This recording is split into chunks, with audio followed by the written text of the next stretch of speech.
Welcome to part 2 of my review and guide for Guitar Hero on Tour for the Nintendo DS. And so I'm going to show you basically the software aspects of the game. As you know, you hold it on its side, probably. You have your warning screens when you first choose it and stuff. Makers, blah blah blah. Credits, don't need to show you that. Options, which is stuff, you know, like clear your data, and audio options, changing how loud stuff is, mic sensitivity, and lefty flip and color flip, whatever the heck color flip is. Multiplayer, which is just, you know, it's wireless, fortunately no Wi-Fi. You can battle and do like co-op with friends who have the game. You have tutorials, basic, star power, advanced, and guitar duels, which will teach you basically everything you need to know about the game.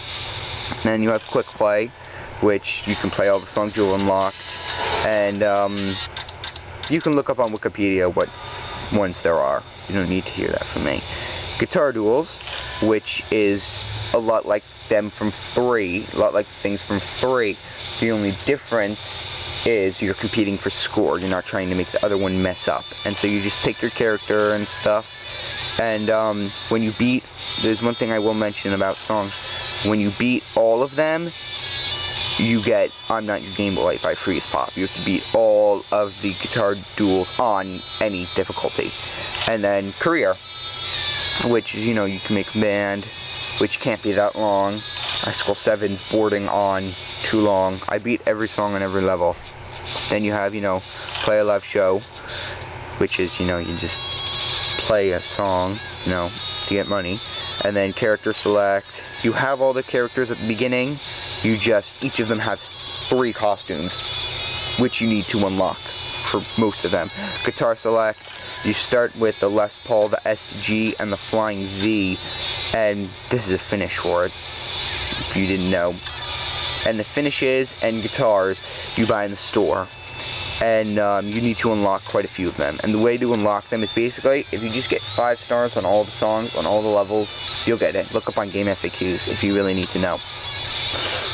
And that's pretty much all of it, except for, you'll notice if you go into practice, and, you know, the guitar, the actual guitar on the screen has 6 strings, and for each one of the notes, like green is the first string, the E note, and then the red one is the D note, which is the 3rd string, and, you know, I don't know where the other ones are. I didn't really care to look. And then the bass guitar only has 4 strings, just like a real bass guitar, which is really awesome. And so, for an actual review of the game, the graphics, pretty good graphics.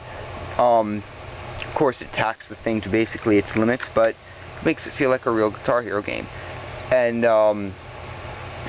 the gameplay, if you like already have beaten a Guitar Hero before, and you know, like beat expert, you're gonna blast through the game until you get to like the last set, which is where you're gonna start having trouble probably, or you're actually gonna have a good amount of trouble.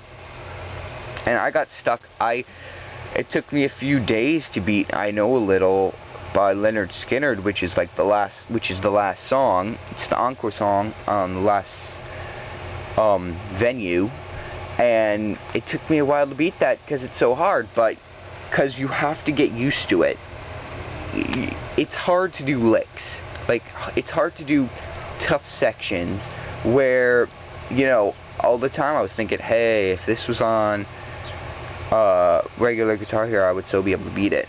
Even if you could just plug it into a TV screen and just watch it on the screen, it'd be easier, because you'd be able to read it easier because the screen wouldn't be moving.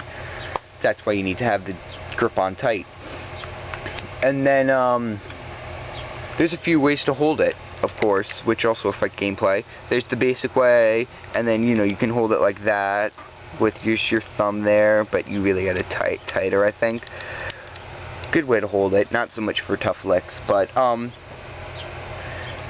still, if you suck at Guitar Heroes and you think this is going to be different, this is a lot like Guitar Hero. You're going to suck at this too.